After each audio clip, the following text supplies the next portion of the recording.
Madame, Monsieur, bonjour. Je suis très heureux de vous retrouver dans cette nouvelle émission. Elle aura comme thème la protection des données personnelles et le droit d'accès à l'information au Maroc. Pour parler de ce sujet important pour le développement du Maroc et son positionnement à l'échelle internationale, j'ai plaisir à recevoir Monsieur Omar Serrouchni, président de la Commission nationale de contrôle de la protection des données à caractère personnel, mais également président de la Commission du droit d'accès à l'information. Monsieur Serrouchni, merci d'être parmi nous et merci d'avoir répondu à notre invitation. Bonjour, merci de m'avoir invité et très heureux d'être parmi vous. Parfait. Tout le plaisir est pour nous, Monsieur Serrouchni. Alors, avant d'entamer ce débat, j'ai envie de vous présenter à nos téléspectateurs. Monsieur Serrouchni, vous êtes lauréat de l'école mohammedienne d'ingénieurs en génie électrique, option automatique et informatique industrielle. Vous avez ensuite eu un diplôme d'études approfondies de mathématiques et automatique de l'université de Paris-Dauphine et de l'école des mines de Paris, n'est-ce pas? Vous êtes également titulaire d'un master en diplomatie et stratégie au centre d'études diplomatiques et stratégiques à Paris, et un master en intelligence économique à l'école de guerre économique à Paris.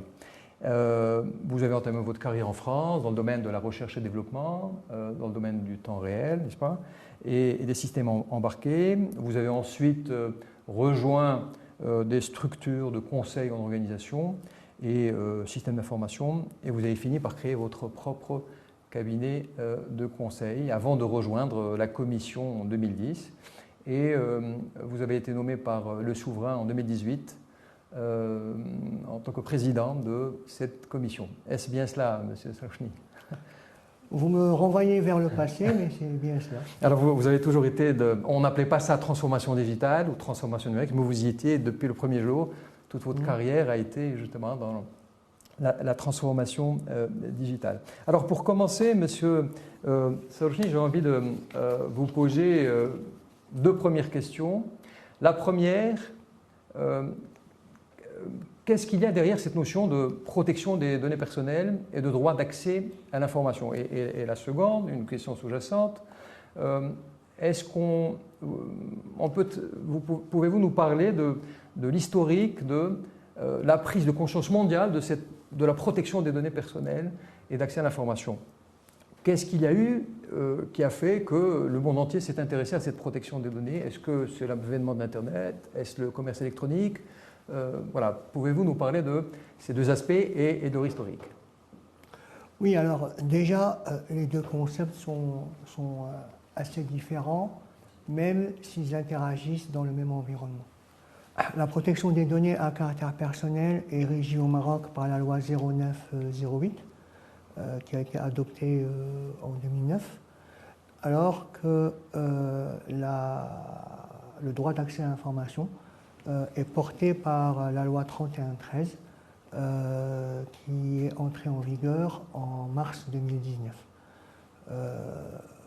La protection des données s'accroche au respect de la vie privée et à l'article 24 de la Constitution.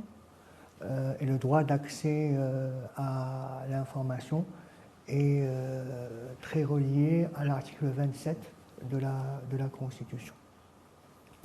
La protection des données à caractère personnel, je préfère à caractère personnel parce que c'est le terme utilisé par la loi et non pas données personnelles, mais également parce qu'il y a une nuance qui est assez importante. Les données à caractère personnel, ce n'est pas forcément des données personnelles dans le sens qui m'appartiennent, mais qui peuvent permettre de m'identifier.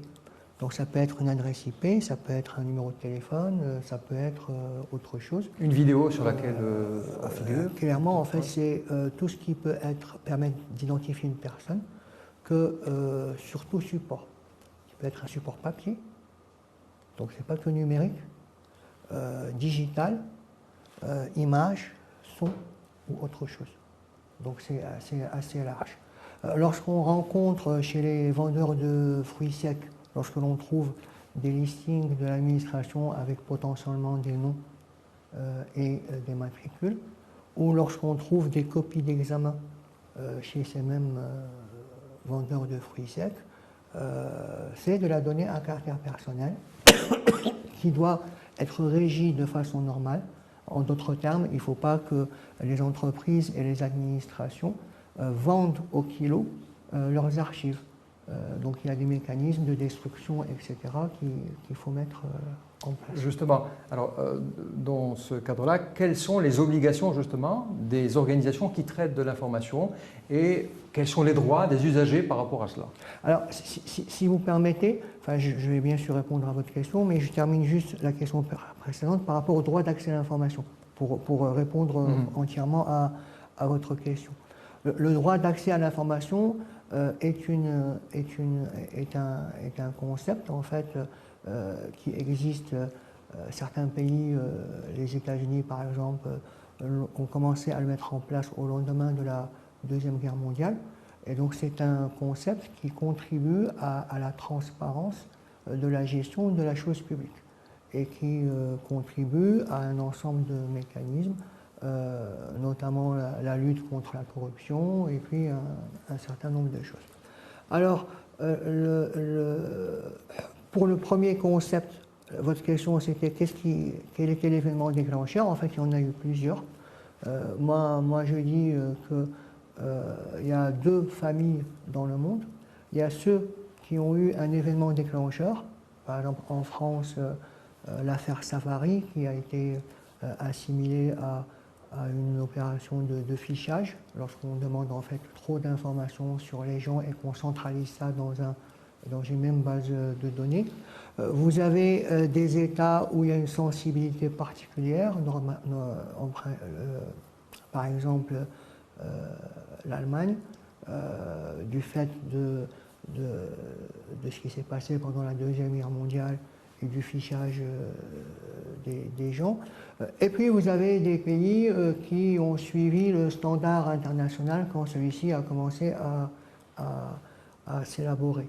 Et la prise de conscience, elle est tantôt comme ci, tantôt comme ça. Au Maroc, je pense qu'on a une petite chance puisque, enfin c'est pas forcément une chance, mais on a une caractéristique qui est que la loi a été mise en place en 2009 pour répondre à un besoin immédiat par rapport à l'économie de l'offshoring, entre autres, mais aussi on a vécu, en particulier pendant la pandémie, comme beaucoup de pays dans le monde, le besoin urgent et la dimension très opérationnelle et pragmatique du sujet. Les questions se sont posées, les réponses ne sont pas encore toutes là, elles sont en cours d'élaboration, le débat est ouvert, il n'est pas forcément très public, mais il existe au niveau des administrations, des décideurs, des entreprises, etc. Et souvent, on nous dit oh là là, mais pourquoi vous êtes aussi rigide? Mais en fait, on n'est pas rigide du tout. Il y a une loi. Cette loi a été votée par le Parlement. Les représentants Voilà, donc c'est qu'il y a eu un consensus autour de cette loi et on ne fait que remplir notre mission qui est de décliner cette loi. Ce n'est pas des avis propres que l'on formule, c'est juste la déclinaison de la loi. Alors vous allez me dire que la loi peut être interprétée d'une certaine manière ou d'une autre. Oui et non. Oui, tant qu'on respecte l'esprit de la loi, comme aurait dit Montaigne. Non, si on commence à vouloir faire du n'importe quoi comme on veut.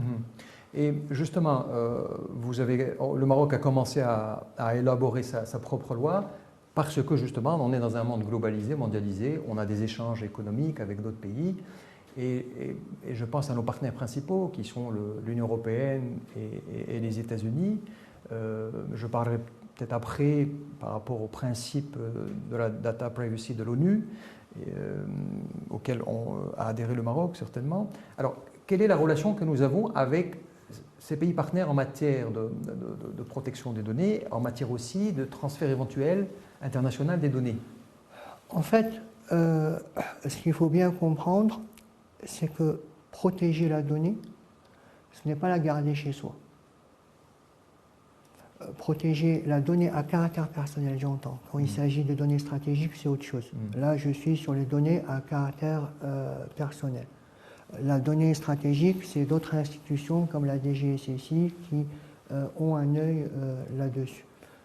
Nous, on est sur la donnée à caractère personnel. La protéger, ce n'est pas la garder dans sa poche.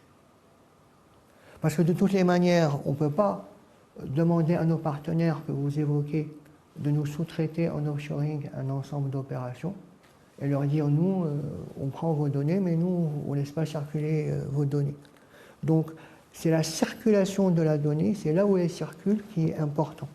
C'est-à-dire que vous pouvez collecter la donnée dans un pays, l'envoyer pour être traité d'une certaine manière dans un autre pays, la retravailler ailleurs, etc. Donc, c'est cette chaîne de traitement qui est importante. Et il faut qu'à chacun des maillons de la chaîne, nous ayons les dispositifs de protection. C'est-à-dire que si jamais il y a un litige ou si jamais le citoyen en bout de chaîne à qui on a pris les données à caractère personnel remet en cause certaines choses ou proteste ou demande une bonne gestion de ces données, il faudrait que sur tous les maillons de la chaîne, on puisse activer un dispositif légal qui est soit un dispositif marocain, soit un dispositif dans un pays avec lequel on a des conventions qu'il faut et pour lesquels on considère qu'ils ont un niveau de protection suffisant pour pouvoir transférer les données chez eux. Donc c'est ce qu'on appelle les cross-border flux, donc les flux transfrontaliers qui sont l'enjeu dans tout ce monde-là, parce que c'est un monde ouvert. Le digital a reconfiguré les frontières physiques et donc on doit pouvoir se mouvoir au sein de ce nouveau monde digitalisé et mondialisé de la façon la meilleure. Et la façon la meilleure, c'est l'ouverture, le partage et, bien sûr, le respect de l'être humain, de sa vie privée et la protection de ses données à caractère personnel. Très bien. Est-ce que je peux me permettre de vous demander, M. Sarroujni, de faire un petit benchmarking de notre loi à nous, ou des deux lois, 0908 et 3113, avec les lois de nos partenaires, le règlement général de protection européen et le Cloud Act des États-Unis. Est-ce qu'on peut faire un petit benchmarking? Est-ce qu'on se rapproche d'eux? Est-ce qu'il y a des choses encore à améliorer chez nous Parce que l'Europe a toujours été connue pour être un modèle en matière de protection des données. Ils ont toujours eu de l'avance. Et j'ai cru comprendre que même certains États américains se rapprochent du RGDP. En fait, l'histoire a commencé à des moments différents chez les uns et les autres. Peut-être que l'histoire en Europe a commencé à la fin des années 70, et puis il y a eu un ensemble de dispositifs. En Europe, il y a les lois nationales, puis il y a la directive européenne au milieu des années 90. Puis il y a le début des négociations qui ont abouti au RGPD, qui est entré de façon opérationnelle en vigueur le 25 mai 2018. Nous, notre loi, elle a été élaborée,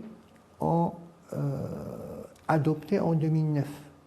Donc nous sommes avant le RGPD et après la directive européenne, ou bien en France par exemple, la loi de 1978. Donc ça ne rime pas à beaucoup de choses que de comparer la loi marocaine au RGPD parce qu'on ne va pas être dans la même synchronicité. On est en 2009 et on est en 2018. Si notre projet de refonte de la loi aboutit et voit le jour en 2023, ça voudra dire quelque chose que de benchmarker la loi prochaine avec le RGPD.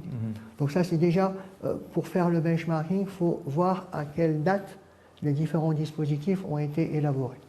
Ensuite, vous allez avoir deux philosophies majeures. La première philosophie est de dire que la donnée à caractère personnel vous appartient, mais votre simple consentement d'une certaine manière n'est pas suffisant pour la transférer. C'est comme si je vous disais, et c'est l'exemple que je donne souvent dans certaines interventions, votre oreille me plaît, est-ce que vous êtes disposé à me la vendre? Moi, je veux l'acheter. Il se trouve qu'on peut trouver dans certaines situations des gens qui vont dire d'accord, la voici 1000 $, la voici 10 000 $, etc. Est-ce que la société peut tolérer ce genre de choses? La réponse est non, parce qu'on peut considérer que dans un contexte où le contrat est léonin, c'est-à-dire où il y en a un qui est très fort par rapport à l'autre, la personne qui est dans le besoin ou qui est dans une situation psychologique particulière va donner son oreille, et on ne pourra pas dire qu'on n'a pas à intervenir parce qu'elle est consentante et que le monsieur, les deux parties sont contentes. Donc il y a forcément une force sociale, une loi qui dit voilà ce qui est autorisé et ce qui n'est pas autorisé. Donc on va se retrouver dans deux philosophies. Ceux qui disent la donnée du moment qu'elle sert et que tout le monde est content en termes d'individus, il n'y a rien à faire. Et d'autres lois qui disent non, même s'il y a un cadre d'accord commercial entre les deux personnes, il y a un certain nombre de règles à respecter. Et donc l'Europe est dans cette tendance. D'autres ne sont pas forcément aux antipodes, mais sont décalés par rapport à cette tendance. Vous allez avoir des États comme la Californie ou sur certains aspects l'État de New York qui vont être très proches de la vision européenne. Vous allez avoir la vision européenne qui va être critiquée parce qu'elle est considérée comme étant rigide. Ce qu'il faut savoir, c'est que le droit de la protection des données est un droit qui se construit au fur et à mesure et qui se construit à l'international. Et donc, il n'y a pas une vision, il n'y a pas les bons et les autres. Il y a des choses qui se positionnent, il y a des équilibres qui s'installent. Vous parliez de Cloud Act, il défend des intérêts. Le règlement européen défend d'autres intérêts. Nous avons, il faut qu'on arrive à nous insérer là-dedans avec au moins les trois sommets d'un triangle qui sont la protection de l'individu, de sa vie privée et de ses données à caractère personnel, mais aussi la protection et le développement et l'accompagnement de notre économie et sa capacité à s'insérer et à manipuler les données dans un certain cadre. Mais aussi, le troisième sommet, c'est les données de la collectivité, c'est les prérogatives de l'État, c'est ce que d'aucuns peuvent évoquer comme étant des problématiques de souveraineté, mais qu'il ne faut pas aborder avec une vision caduque, conservatrice et ancienne de la souveraineté. Donc il y a plusieurs dimensions, et l'important, c'est que l'on comprenne que ce n'est pas une problématique théorique ou virtuelle, ou bien une problématique technique et marginale, ou bien une problématique de spécialistes. Ça doit être compris et nous essayons d'œuvrer pour faire comprendre la chose comme étant plutôt une problématique de choix sociétal. On nous dit souvent, regardez les Chinois, ils ont fait, mais c'est très bien, mais peut-être qu'on n'a pas envie de vivre comme chez les Chinois. Ou bien regardez, je ne sais pas trop qui ils ont fait comme si.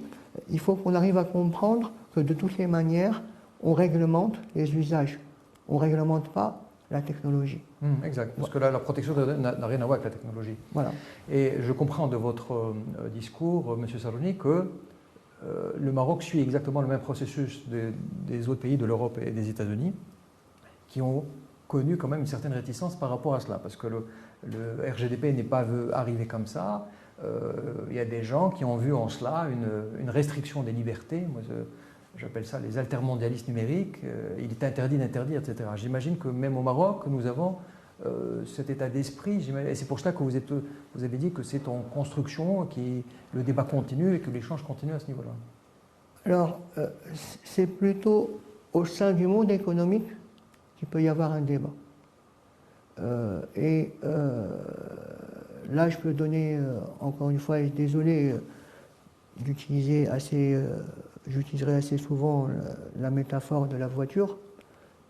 Souvent, on nous dit tel appareil permet de faire telle chose, c'est vraiment efficace, achetons l'appareil. Moi, je dis, c'est comme si on disait qu'en achetant l'appareil, on peut tout faire. Ce n'est pas parce que sur le compteur de votre voiture, il y a 240 km/h que vous êtes autorisé à rouler dans l'avenue en pleine ville à 240 km. Donc vous devez avoir un permis de conduire, vous devez respecter le code de la route et vous devez apprécier ce qui se passe devant vous et les situations des gens qui traversent pas, les chats, les chiens, etc. Donc souvent on nous dit, écoutez, la caméra ici, comme celle que j'ai vue en entrant dans votre bâtiment, elle permet de faire ceci et cela et on oublie tout le reste. Mais il faut qu'on se pose des questions. Est-ce que par exemple, cette caméra, je vais garder les enregistrements à vie? Et à quoi ça me sert? Est-ce que pour des raisons de respect de la vie privée, je ne vais pas considérer qu'après un certain temps, je dois détruire le film? Et est-ce que je le fais? Et est-ce que c'est proportionné? Parfois, on nous dit, regardez, pour pouvoir prendre la température à l'entrée d'un bâtiment après la crise après la pandémie, pour voir si la personne a de la température ou pas, je vais acheter un gros mastodonte, une grosse caméra qui va me permettre d'identifier en reconnaissance faciale le front et de mesurer la température. Est-ce que c'est proportionné? Parce que chaque action va avoir un risque sur la vie privée. Le risque zéro n'existe pas. Donc c'est pas la peine de se le mettre dans la tête, il n'existe pas. On peut accepter, selon les contextes, 5%, 10%, 12% de risque à voir.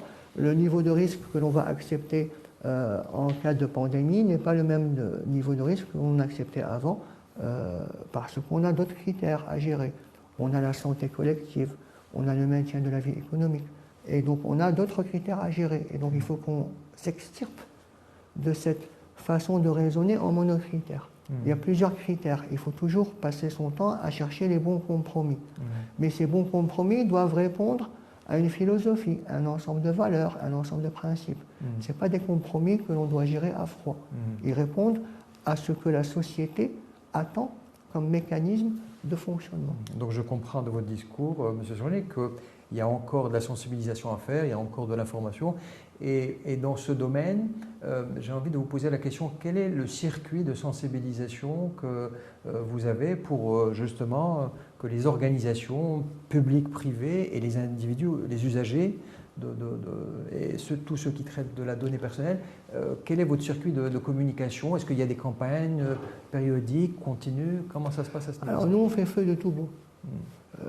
Même quand on reçoit un visiteur et qu'il nous pose une problématique, on essaie de passer avec lui du temps pour expliquer les choses, pour expliquer le contexte. On a des conférences, on a des événements qu'on organise, on a la presse, on est chez vous aujourd'hui.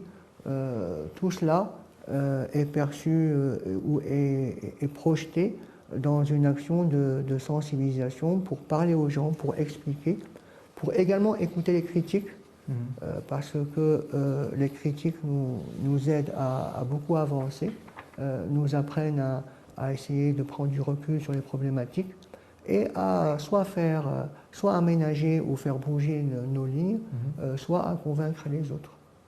Très bien. Et j'avais une question, M. Sarojny, par rapport à la Covid-19.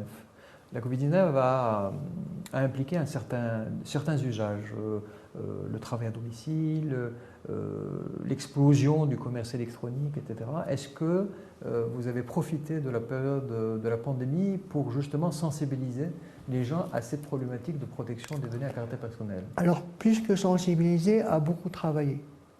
Nous avons beaucoup travaillé. Les équipes à la CNDP étaient en télétravail et ils me le disent encore tous les jours, ils n'ont quasiment jamais autant travaillé que pendant la pandémie, pendant le confinement. Pourquoi? Parce qu'il y avait différents objectifs à atteindre. D'abord, il fallait que la protection des données continue à exister en tant que telle. Nous, on a considéré, quels que soient les niveaux d'exception ou autres, le niveau le plus haut est celui considéré dans la Constitution et il stipule que dans ce type de situation, les libertés et les droits fondamentaux reste d'actualité. Donc ça, on n'a pas eu beaucoup de travail à faire. Les uns et les autres ont compris très vite qu'on pouvait continuer à travailler dans le cadre du respect de la loi, que ce n'était pas une loi qui allait être suspendue pendant la pandémie. Ensuite, excusez-moi, ensuite, il a fallu que nous, on se plie à l'urgence. C'est-à-dire qu'on ne pouvait pas, en termes de délai, notamment par rapport à certains traitements qui étaient importants, instruire les dossiers dans le contexte de ce que nous donnait la loi. Pour certains traitements, la loi nous donne 2 mois plus 2 mois en termes de traitement. Quand il fallait travailler au niveau, vous vous rappelez, quand il devait y avoir un versement forfaitaire organisé par la CNSS à la fin du mois de mars ou d'avril pour un ensemble de citoyens, de bénéficiaires, ce travail-là, on y a travaillé jour et nuit avec les concernés et l'autorisation est sortie en moins de 2 jours. Donc il a fallu, pour respecter le fait que même en période de pandémie, les gens viennent nous voir pour les autorisations, il a fallu qu'on se démène pour honorer le retour qu'ils attendent au plus vite et rester dans l'opérationnel. Je disais à ce moment-là que par le passé, il fallait qu'on inscrive le temps de la conformité dans le temps économique. Il n'est pas possible de maintenir les gens en attente.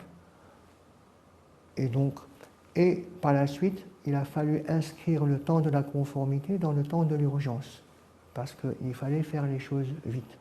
Et donc ça, c'est un chantier majeur sur lequel nous travaillons encore, parce que nous n'avons pas encore le respect des délais que l'on souhaite, et nous sommes en train de travailler sur nos méthodologies, sur nos formations, mais aussi de demander les moyens nécessaires pour qu'on puisse atteindre cet objectif nécessaire. D'accord. Parce qu'au fait, les usagers, on a l'impression que les usagers n'ont pas encore saisi l'importance des données à caractère personnel et ils ne savent pas, certains ne savent pas la signification du logo de la commission en bas d'un site web ou d'une newsletter qu'ils reçoivent. Monsieur Sarouchni, que cela signifie-t-il quand on reçoit un mail ou une newsletter, un document avec votre logo en bas? Qu'est-ce que ça engage? Alors, ce qu'il faut comprendre, c'est que les usagers commencent à comprendre de plus en plus ce qui se passe. Alors, que signifie le logo? Le logo signifie tout simplement que le site web qui se présente à vous a fait une déclaration auprès de la CNDP. Il est conforme à la loi. Il a fait une déclaration au niveau de la CNDP, ça va dépendre, il y a 2 cas. A fait une déclaration au niveau de la CNDP et que c'est une déclaration qui porte un numéro et que le citoyen peut vérifier auprès de la CNDP. Il est conforme à la loi, ça dépend, parce que nous avons 2 régimes au Maroc. Nous avons le régime de la déclaration et celui de la demande d'autorisation préalable. La déclaration, c'est un enregistrement qui se fait au niveau de la CNDP avec un engagement du responsable de traitement de respecter la loi. On saura s'il respecte la loi si on fait un contrôle et qu'on vérifie qu'il respecte la loi. La demande d'autorisation préalable nécessite que le responsable de traitement attende la décision de la commission avant la mise en œuvre de son traitement. Et là aussi, il y a... Donc, ce qu'il faut intégrer, c'est qu'il y a différents niveaux de conformité. Il y a ceux qui ne vont rien faire, et donc ceux-là, ils ne respectent pas la loi. Mais il y a ceux qui ont fait, mais que peut-être, avec l'usage, il y a eu quelques glissements, et que ce qu'ils ont annoncé au début n'est plus respecté à l'instant T, à ce moment-là. Et donc, c'est comme si je vous disais, il y a ceux qui conduisent la voiture sans permis, ils ne respectent pas la loi, et il y a ceux qui ont le permis, mais qui vont rouler sur la ligne jaune. ils ne respectent pas la loi non plus, mais ils ont le permis. C'est mieux que conduire sans permis, mais c'est du même... Et est-ce que vous avez, M. Serrousni, est-ce que vous avez des chiffres par rapport aux organisations, aux entreprises qui sont en conformité? Est-ce qu'on a des statistiques? Bien sûr on a des statistiques, mais ce qu'il faut comprendre, c'est que ce n'est pas une organisation qui est conforme, ce n'est pas une banque qui est conforme, c'est un traitement qui est conforme ou pas. C'est-à-dire, je prends l'opinion des jeunes, il y a un bâtiment. Dans ce bâtiment, il y a peut-être des caméras de contrôle d'accès. Il y a des collaborateurs salariés. Donc il y a le traitement de leurs fiches de paie, toute la gestion RH. Il y a un site web.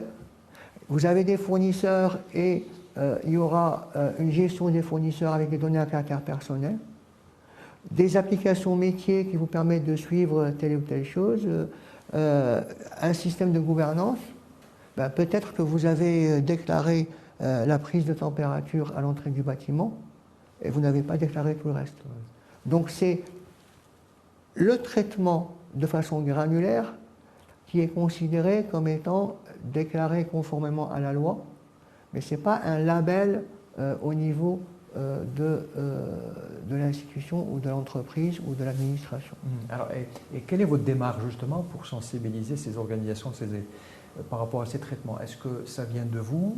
Est-ce que ce sont les entreprises? Parce que je sais que chaque jour ou chaque semaine, il y a des informations de signature de conventions entre la Commission et des entreprises publiques, voire privées. Quelle est la démarche justement pour être en conformité? Alors, on peut dire qu'il y a avant et après la pandémie. Avant la pandémie, on était plutôt dans la logique de nul n'est censé ignorer la loi. Et donc, nous recevions des notifications que l'on traitait. Et on pouvait faire des contrôles, parce qu'on a aussi un service de gestion des plaintes. Et dans le cas de la réception de certaines plaintes, on peut enclencher du contrôle, comme on peut enclencher du contrôle sans forcément recevoir une plainte. Et donc, le contrôle permettait de pousser les uns et les autres à se mettre en conformité. C'était un peu le côté dissuasif à ce niveau-là. Après, il faut voir que nous avons la possibilité de faire saisir du matériel, de faire des condamnations en termes pécuniaires ou autres, et que l'on transfère nos dossiers au ministère public. Donc il y a aussi ce travail avec la justice d'encadrement des usages autour de la protection des données à caractère personnel. Ce qu'on a appris pendant la pandémie, c'est que ça va très vite. Et ça va tellement vite qu'on ne peut pas attendre que les gens viennent vers nous, parce que souvent c'est trop tard. Ils ont peut-être déjà investi, ils ont fait l'erreur d'investir sans se renseigner sur ce qui est possible ou pas. Mais ils ont investi, ils ont posé de l'argent. Donc il faut qu'on prenne ça en considération. On ne va pas leur dire à chaque fois faites marche arrière. Donc on a décidé, nous, d'aller vers les gens en plus de ce que nous donne la loi. Et donc c'est pour ça qu'on a mis en place ces programmes Data Tira en juillet 2020.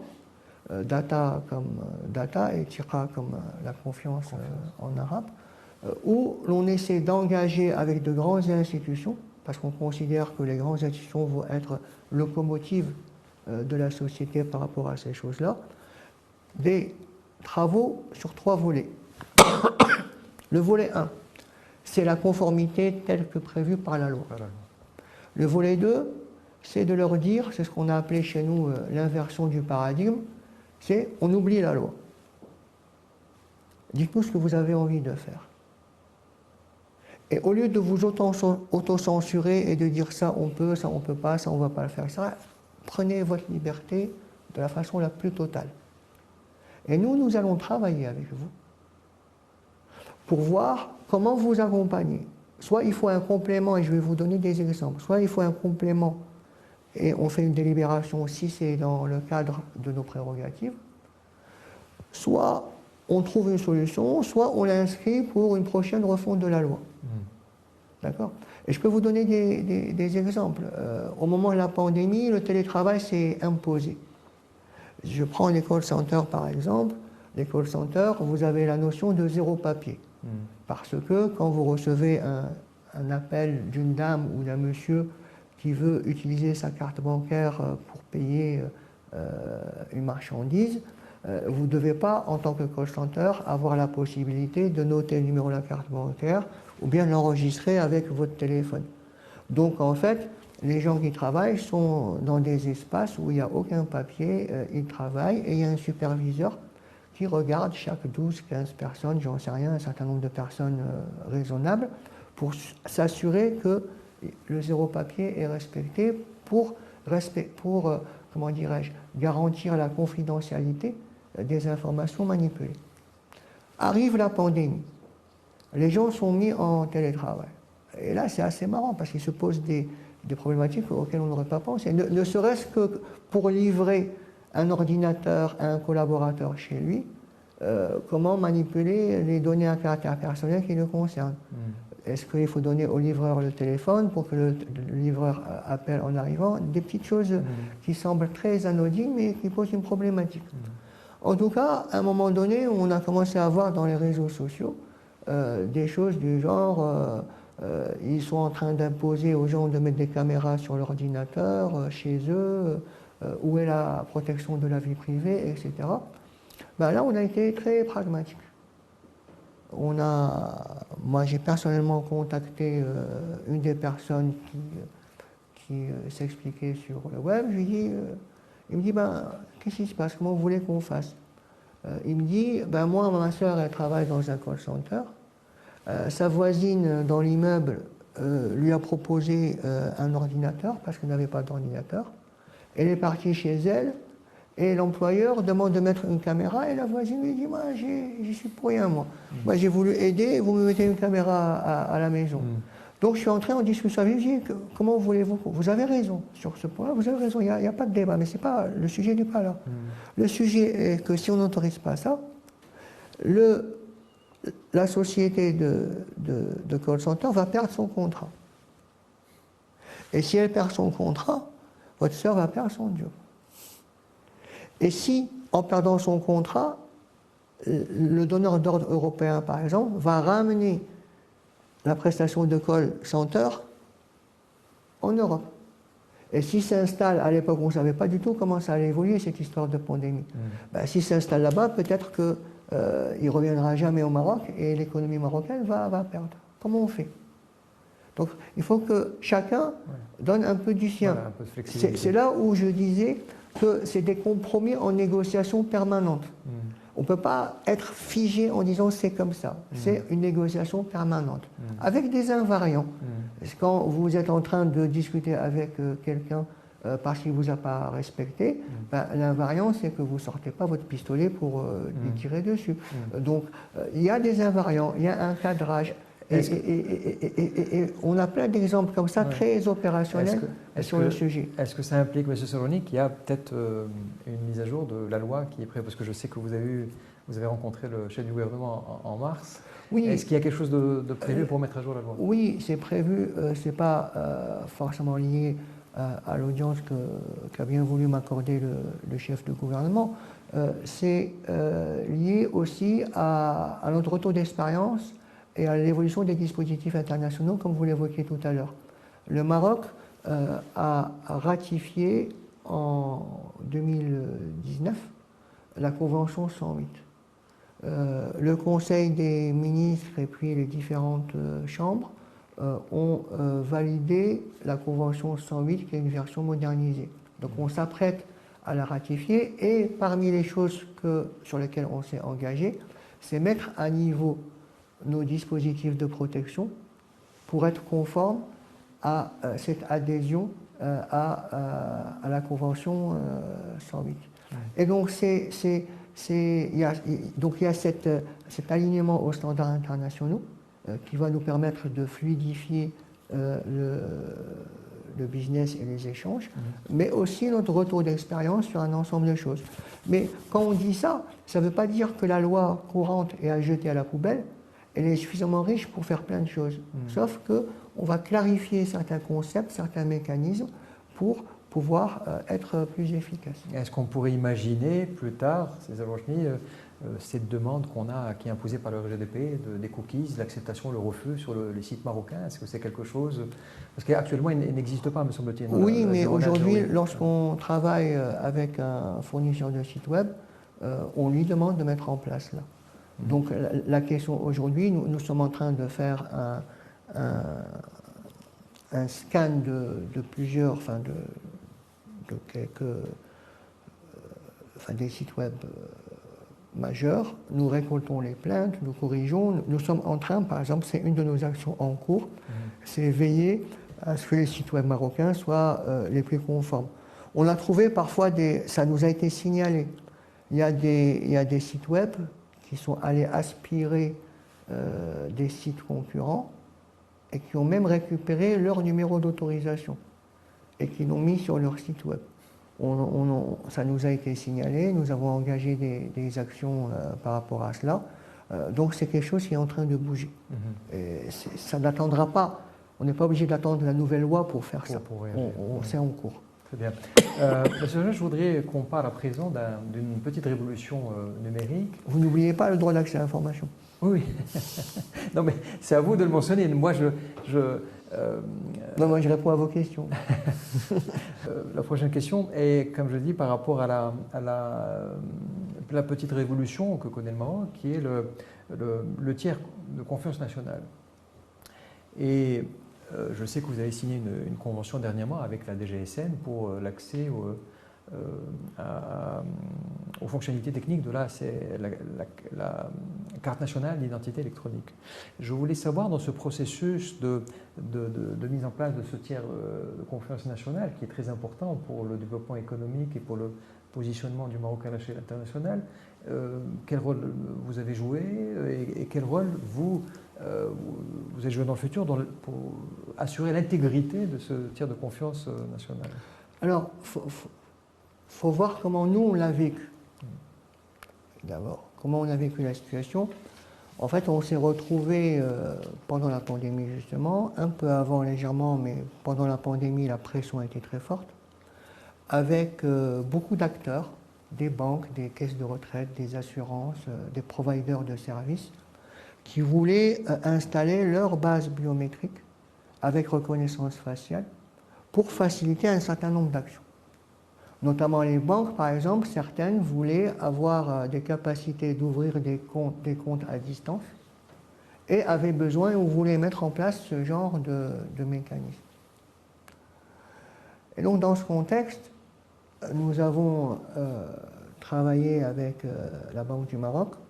Chaque fois, on essaye, lorsqu'on appréhende un secteur particulier, de travailler avec le régulateur du domaine pour trouver une solution.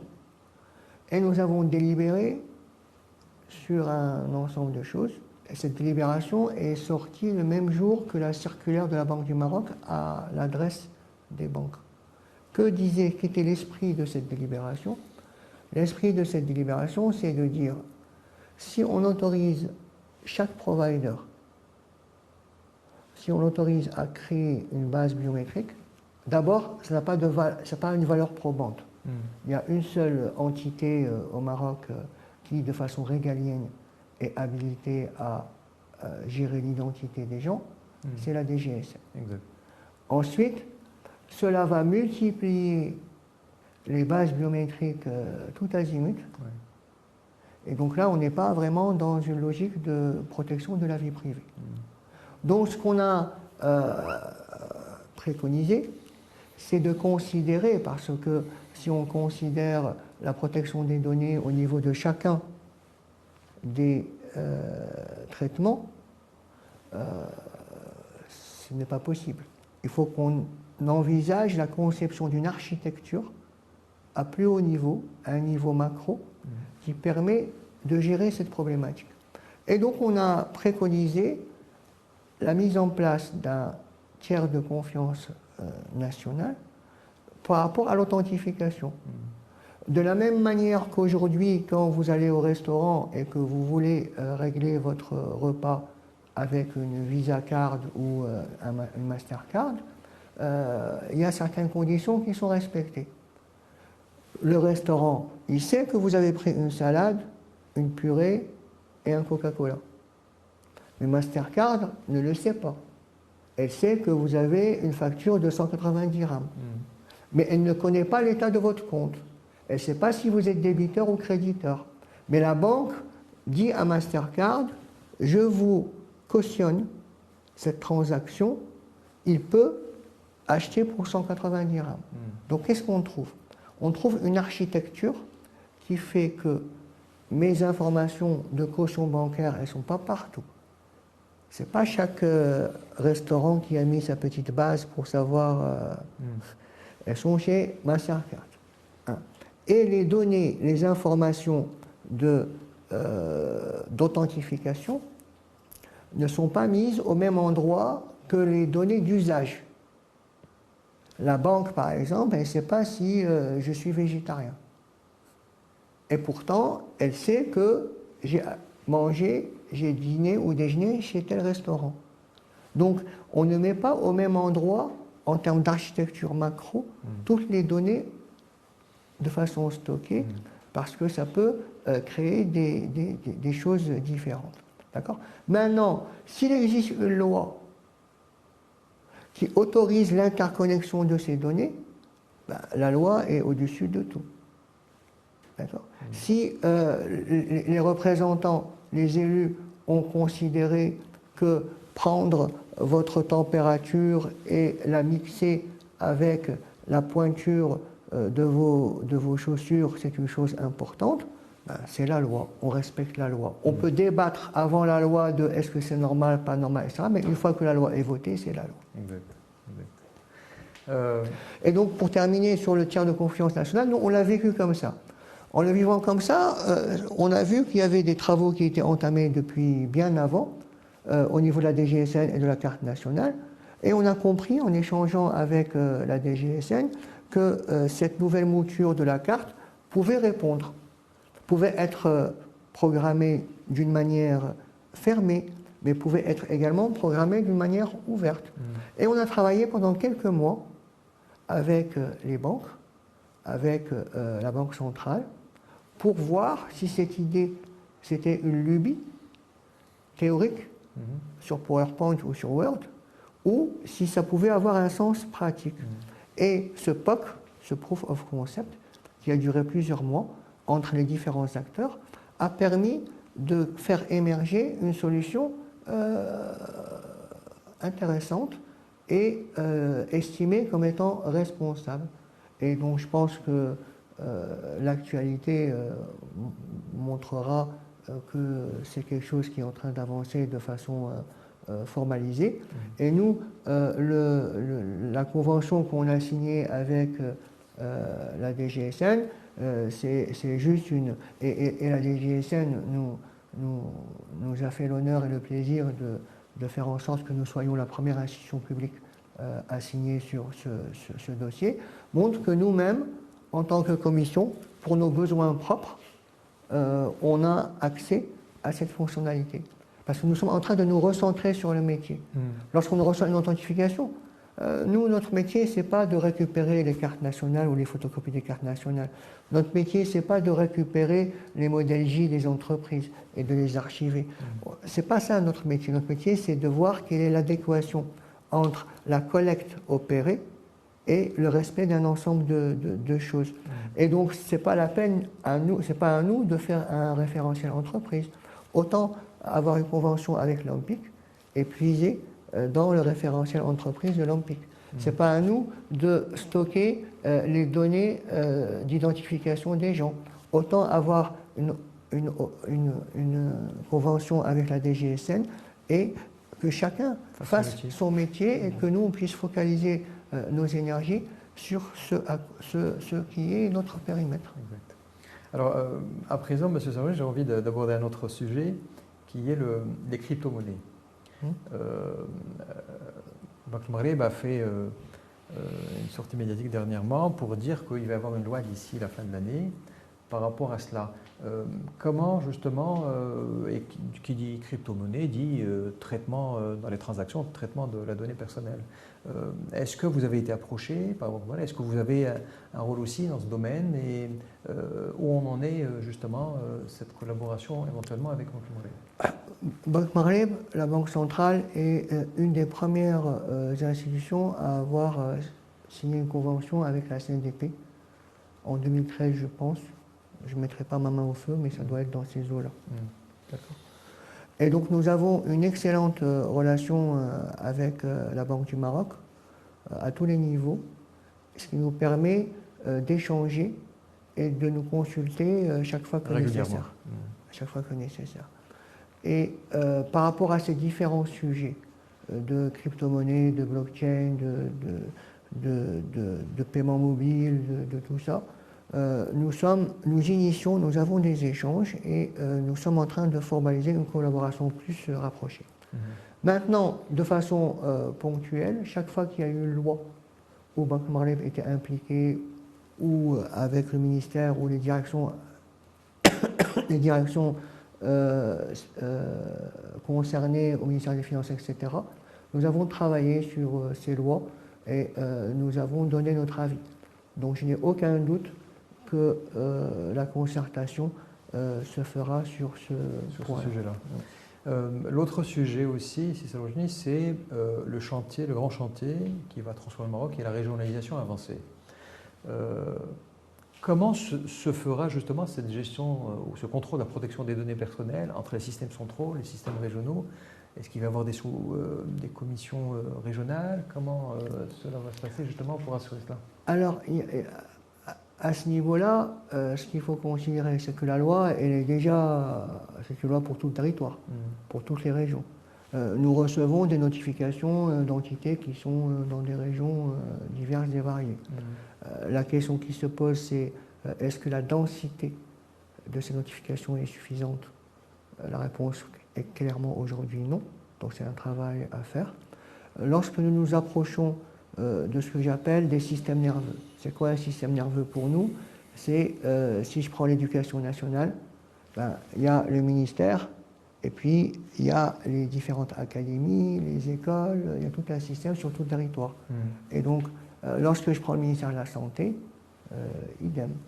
Lorsque je prends les collectivités territoriales avec une vision centralisée au niveau de la direction générale des collectivités territoriales, idem. Donc en fait, nous essayons de travailler avec, lorsqu'on va considérer le monde de la justice, avec ses trois composantes, le ministère de la Justice, le ministère public, le Conseil supérieur, etc., il y a les tribunaux. Et donc c'est un système nerveux sur le plan territorial. Donc nous essayons de travailler avec chacun de ces écosystèmes, et c'est pour ça qu'on a délibéré en décembre 2020 pour faire émerger cette notion d'écosystème, pour pouvoir impacter la dimension régionale au mieux et de la façon la plus cohérente. Donc pour nous, c'est un travail qui est déjà en cours et que nous continuerons. Son efficacité se mesurera à l'aune des moyens que nous pourrons mobiliser. D'accord. Je reviens à cette journée, je vous ai posé la question sur le droit d'accès à l'information tout à fait au début. Pouvez-vous nous parler de la loi 3113 où cela en est? Est-ce que c'est rentré dans les mœurs? L'accès à l'information, est-ce que tout, là aussi, il y a encore matière à sensibiliser, à informer, ou est-ce que les organisations ouvrent leurs portes justement à cet aspect d'accès à l'information? Alors, nous avons la difficulté, aussi bien pour la loi 09-08 que pour la loi 3113, d'être sur des systèmes de valeurs nouveaux. Donc forcément, on passe par des périodes de déprime où personne ne comprend pourquoi, comment, etc. Et il faut prendre son mal en patience et continuer à parler, sensibiliser, malgré quelques portes fermées qui ne pourront pas rester fermées longtemps. Donc, pour le droit d'accès à l'information, l'article 2 de la loi 3113 définit son périmètre. Il concerne la Chambre des représentants, la Chambre des conseillers, les collectivités territoriales, les tribunaux, les administrations, donc l'ensemble des ministères et organismes gouvernementaux, les organisations constitutionnelles, les régies et tout ce qui peut concerner de près ou de loin la gestion de la chose publique. Il nous est arrivé de frapper à la porte d'institutions qui nous disent non, non, on n'est pas concerné par la loi. On leur dit, mais pourtant, vous avez de l'argent public, non, on n'est pas concerné. Mais comment pas concerné par la loi? Est-ce que la Cour des comptes vient chez vous? Ils nous disent oui, ben donc vous êtes concerné par la loi. À quoi sert cette loi? Elle sert à rendre accessible toute information permettant la gestion de la chose publique. Donc c'est un élément de transparence. Bien sûr, en respectant certaines exceptions qui sont tout à fait normales. Le respect de la vie privée, si c'est une information stratégique dans la politique de l'État, si c'est une information liée à la propriété industrielle, on ne va pas divulguer naïvement un procédé de fabrication industrielle pour que monsieur le grand concurrent puisse y accéder. Donc il y a un ensemble de règles qui sont très logiques et très simples qu'il faut respecter tout en assurant cette ouverture. Et là, vous avez différents types de choix dans le monde. Il y a des pays qui ont choisi le fait de mettre deux commissions séparées, des pays qui les ont fusionnées complètement, des pays comme le Maroc qui ont créé deux commissions avec le même président et le même staff administratif, ce qui permet de gérer la balance entre les deux systèmes de valeurs au moindre frais et sans bureaucratie. Eh bien, je vous souhaite beaucoup de succès par rapport à ce que vous entamez. Monsieur Saroujni, si vous permettez, est-ce qu'il vous est possible de nous parler des conventions et des protocoles d'accord que vous signez? Vous enseignez beaucoup. Est-ce que vous pouvez nous parler de quelques-uns de ces protocoles? Et justement, le dernier, excusez-moi, celui de la protection de la donnée génomique, qui est justement dans un processus de concertation. Et pouvez-vous nous en dire un peu plus et peut-être parler aussi des protocoles d'accord d'Atatürk que vous avez signés dernièrement? Alors, d'abord, je vous remercie de me poser cette question parce qu'elle va me permettre de lever certaines ambiguïtés. En fait, on n'est pas dans la frénésie de la signature de conventions, prise de photos, communiqué de la map et on oublie, on passe à autre chose. En fait, ce qu'il faut savoir aujourd'hui, c'est que les partenaires avec qui on a signé, pour l'essentiel, travaillent de façon hebdomadaire avec la CNDP. Parce que, ne serait-ce que pour établir ou définir une réunion, c'est très compliqué si on ne définit pas un programme, une planification préalable. Parce que chacun, les uns et les autres, ont leurs engagements et il va être difficile de se réunir de réunir l'équipe nécessaire à moins de 3 mois, 4 mois, 5 mois et on est à la merci à tout moment d'un report. Donc ce qu'on a mis en place comme méthodologie, si je prends le ministère de la Justice par exemple, c'est qu'il y a une demi-journée par semaine que la CNDP réserve au ministère de la Justice et que le ministère de la Justice réserve à la CNDP. Et bien sûr, c'est la même demi-journée. D'accord ? Cette demi-journée fait que les équipes se réunissent en présentiel ou en distanciel, en visio, et travaillent les sujets qui les importent. Bien sûr, on est des êtres humains et il peut y avoir une contrainte de force majeure qui fait qu'une réunion est reportée. Et c'est marginal par rapport à l'ensemble des réunions. Et ça nous permet, nous aussi, de dimensionner nos équipes. Parce que si on remplit 10 demi-journées dans la semaine, on sait que si on a besoin de signer avec un autre partenaire, ben, il faut qu'on trouve d'autres ressources. Et ça nous permet de dimensionner, de faire une relation entre les moyens dont on a besoin avec le résultat qui doit impacter la conformité sur le terrain. Donc ça, c'est des mécanismes d'organisation qui nous permettent de nous prémunir contre cette tendance à signer pour signer. On signe pour travailler. Et comme j'ai exprimé pas plus tard que ces derniers jours, aussi bien à nos équipes qu'à un de nos partenaires, c'est qu'une convention d'Atatürk, sa partie conformité, elle est appelée pour se finir. Elle n'est pas appelée pour se prolonger. Parce que nous, notre objectif, c'est prendre le petit oiseau et lui donner son envol. Exact. Donc si notre partenaire se met en conformité sur les traitements essentiels, il va rejoindre le fonctionnement normal de la conformité en rapport avec l'autorité. Là où on va vouloir garder le partenaire plus longtemps, c'est sur le deuxième volet, celui que je vous évoquais tout à l'heure, l'inversion du paradigme. La capacité de réfléchir en amont sur des sujets. La smart agriculture, la télémédecine, l'enseignement à distance. L'enseignement à distance reconfigure complètement un certain nombre de choses.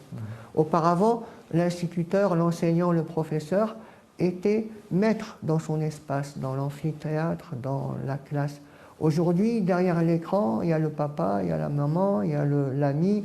Il n'a pas dû dire ça, il fallait qu'il dise ça, pourquoi il a répondu comme ça, etc. Ça reconfigure complètement la classe. Et donc ça nécessite un ensemble de nouvelles règles, au moins déontologiques, pour respecter la vie privée des uns et des autres. Celle des étudiants, des élèves, mais aussi celle de l'enseignant. Il ne faut pas qu'il soit photoshopé, pris en photo, photoshopé et diffusé sur les sites, sur les réseaux sociaux. Donc il y a un ensemble de règles d'accompagnement à faire, d'enseignement, de sensibilisation à faire, et des règles d'usage nouvelles. Très bien. C'est Sarochny, j'ai trouvé un plaidoyer de votre part sur un document que vous éditez, et je voudrais le lire et je voudrais que vous le commentiez parce que il est intéressant. Je l'ai trouvé intéressant et je pense qu'il faut que nos téléspectateurs prennent conscience de l'esprit dans lequel est la Commission pour justement renforcer la sensibilisation des uns et des autres. Là, ce sont vos dires. La protection des données à caractère personnel, une contribution marocaine à l'universel. La légitimité de la protection des données à caractère personnel est dans nos traditions, dans nos exigences sociétales et économiques. Elle est aussi dans nos engagements internationaux et dans notre contribution à l'universel et à ses standards. La protection des données à caractère personnel n'est pas la cerise sur le gâteau du digital. Elle est constitutive de celui-ci. Elle doit permettre d'éviter l'intoxication à force de solutions techniques simplement amoncelées et non construites dans le cadre d'un projet de société harmonieux. L'imposant exposé du docteur Ahmed Abadi, un grand érudit au Maroc, effectué dans le contexte de la célébration au Maroc de la Journée internationale de la protection des données, le 28 janvier 2018 à Fès, a traité le thème de la protection des données à caractère personnel dans le référentiel moral du Royaume du Maroc. Le respect de la vie privée est inscrit dans nos traditions et dans nos gènes culturels. Notre présent et notre avenir sont, comme d'autres domaines également, en cohérence avec notre histoire. La protection des données à caractère personnel ainsi que le respect de la vie privée, consacré par l'article 24, vous l'avez dit tout à l'heure, de la Constitution, ne sont pas, comme il arrive à certains de l'évoquer, des valeurs modernes, donc importées. Donc on risque d'inadéquation. La protection des données à caractère personnel, le respect de la vie privée, la confiance numérique et autres sont quelques éléments stabilisateurs des nouvelles gouvernances, en particulier celles induites par les phénomènes exponentiels, au-delà de la simple, très galvaudée disruption. Et j'en passe. Notre pays a fait, sous l'égide de Sa Majesté le roi Mohammed VI, que Dieu l'assiste, des choix clairs, à chacun de travailler pour les décliner avec calme et sérénité, selon son périmètre de responsabilité, dans la vie de tous les jours, loin des fake news et loin de tout pessimisme. Je ne sais pas où vous êtes allé chercher ça, j'essaie de me rappeler quand j'ai écrit ça. Alors ça, c'est un bulletin que vous avez édité. Et oui, le bulletin de la confiance numérique en 2020. Exactement. Et je trouvais ça, ce plaidoyer très important à partager avec nos téléspectateurs. Alors, qu'est-ce qu'on est en train de dire là-dedans? Parfois, on entend certains dire ce truc-là, ça vient d'ailleurs, on n'en a pas besoin, ce n'est pas notre priorité. Et puis, c'est pas notre culture. Pas... Voilà. Nous, ce qu'on dit, et Si Ahmed Abadi avait fait une intervention mémorable, c'était en 2019 à Fès. Je peux vous raconter cette anecdote. quand Sa Majesté le Roi, que Dieu l'assiste, m'avait fait l'honneur de me recevoir pour la nomination le 17 novembre 2018, j'ai retenu deux consignes majeures. La première, alignement aux standards internationaux. La deuxième, positionnement territorial. Tous les Marocains, où qu'ils soient, doivent avoir le même niveau de protection et le même niveau d'obligation. Et donc on travaille sur ces deux opérations. Je vais vous dire ce qui est fait au niveau international, tout en commentant le texte. Et je vais vous dire ce qui est fait au niveau régional, tout en commentant le texte. Donc, une chose qu'on avait voulu traduire, et je parlais de cet exposé de Cheikh Ahmed Al-Abadi, c'est de dire, mais dans la société marocaine, dans la société arabe, musulmane, arabo-berbère, tout ce qu'on veut, dans notre société, la vie privée est une chose sacrée. On ne rentre pas chez les gens n'importe comment. On ne rentre pas dans les maisons sans qu'il y ait telle ou telle personne. On est censé ne pas répandre des mauvaises informations sur les gens, de respecter leur vie privée, etc. Donc, quelque part, nous avons un espèce de corpus, ce que le professeur Abadi a nommé référentiel moral, et de l'autre, il y a une évolution technologique avec le digital qui est en train de pénétrer dans notre société, et notre société va être et sera et est digitale. Donc le croisement de ces deux choses font que le respect de la vie privée dans le monde digital devient naturel. C'est-à-dire qu'il faut protéger les données, mais en fait la protection des données c'est un concept des années 80. C'est parce qu'à l'époque, pendant les années 80, quand les premières lois ont été mises en place, à l'époque, ce qu'on appelle aujourd'hui le digital, ce qu'on appelait à un moment donné l'informatique, c'était des fichiers plats et des bases de données. Donc il fallait protéger. Aujourd'hui, protéger les données à caractère personnel, ça fait partie des évolutions que nous sommes en train de préparer. L'enjeu, c'est protéger le citoyen au sein de l'écosystème numérique.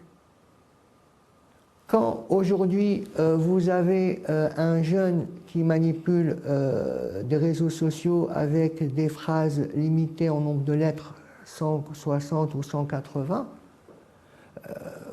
on n'est pas en train de l'aider à apprendre, à rédiger, à faire des synthèses, à analyser. L'orthographe est complètement escamotée, la grammaire encore plus. Et on sait bien que si un jeune n'est pas formé à bien écrire, il ne saura pas bien analyser demain. Donc on n'est pas forcément en train de former des citoyens du numérique, nous sommes en train de former des consommateurs du numérique. Et donc la protection, il y a beaucoup d'exemples. Quand on prend Wikipédia, Wikipédia ce n'est pas l'encyclopédie de mon enfance, ce n'est pas le savoir, ce n'est pas l'expertise. C'est l'information communément partagée, qui peut être fausse. Donc quand un élève ou un étudiant dit à son enseignant « vous racontez n'importe quoi, voilà ce que j'ai trouvé dans Wikipédia », on est en train de déstabiliser le mécanisme, le rapport qu'il y a entre celui qui transmet le savoir et celui qui est censé le prendre. Ça ne veut pas dire que le professeur a toujours raison, mais il faut qu'on prenne la juste mesure de chacune des choses. Et donc tout ça, par exemple, sensibiliser les gens sur le fait que ce n'est pas une encyclopédie, ce n'est pas l'expertise, ça fait partie de la protection du citoyen au sein de l'écosystème numérique.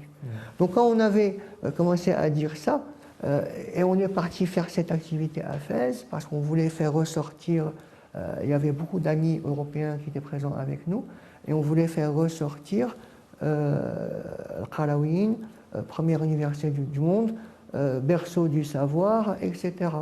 Parce qu'on est en train de préparer de bonnes relations avec nos amis européens, on ne veut pas que l'adéquation, ça soit l'élève, nous, qui demandons au maître l'Europe, on veut que soit partagé avec nos partenaires le fait qu'on peut travailler peer-to-peer, de concert, et que nous sommes en train de travailler pour pouvoir déployer, peut-être rattraper certains retards, mais c'est des retards matériels, ce n'est pas des retards mentaux. Mentalement, on est égaux. Monsieur Sarrochny, on arrive au terme de cette émission et il est d'usage de laisser un dernier mot pour l'invité. Quel sera le vôtre? Moi, je vous dirai une dernière phrase, plusieurs mots. Non, ce qu'il y a à dire, c'est que il ne faut pas, cette problématique en fait de la protection des données à caractère personnel, de la protection de la vie privée, de la protection du citoyen au sein de l'écosystème numérique. L'accès à l'information aussi. L'accès à l'information aussi. L'accès à l'information, souvent on a des gens qui nous disent la loi, il lui manque ceci, cela, etc. Il faut qu'on apprenne à ne pas être dans le blanc ou dans le noir. On a déjà beaucoup de choses à travailler. Travaillons ces choses-là. Et voyons après.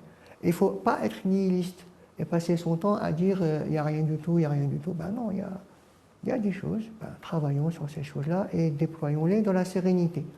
Donc, ce que je dirais, ou ce que je serais amené à dire en conclusion, c'est que nous sommes sur deux systèmes de valeurs qui parfois semblent inhabituels dans notre environnement. Et surtout dans leur dimension économique ou administrative. Pour le droit d'accès à l'information, il y a du change, il y a de la conduite du changement à faire, chez le citoyen et chez l'administration. L'administration doit être rassurée qu'on n'est pas en train de vouloir dévoyer ses missions, au contraire. On est en train de vouloir les valoriser, leur donner toute leur puissance. Et le citoyen doit considérer que quand il accède à l'information, il ne doit pas se mettre en mode accusateur. On doit civiliser et rendre ce genre d'échange, leur donner la meilleure sérénité possible. Et c'est un travail de tous les jours. C'est un travail où on n'a jamais terminé. C'est un travail que l'on opère, et moi je tiens ici, puisque je suis devant l'opinion des jeunes, à remercier très chaleureusement les jeunes qui composent nos équipes, parce qu'on a rajeuni complètement la commission. On l'a rajeuni parce que c'est eux qui vont porter le message au sein de leur génération et pour les générations futures. Et c'est des jeunes qui travaillent sans relâche, parfois dans des conditions de stress avancées. Et je tiens, et ça sera mon dernier mot, à les saluer ici. Monsieur Sarrochny, merci beaucoup d'avoir répondu à notre invitation. Merci pour cet échange fort enrichissant. Merci. Et merci à vous. Message espoir, je rappelle que vous êtes président de la Commission nationale du contrôle de la protection des données à caractère personnel et président également de la Commission du droit d'accès à l'information. Madame, Monsieur, merci de nous avoir suivis et je vous donne rendez-vous à une prochaine émission. Au revoir.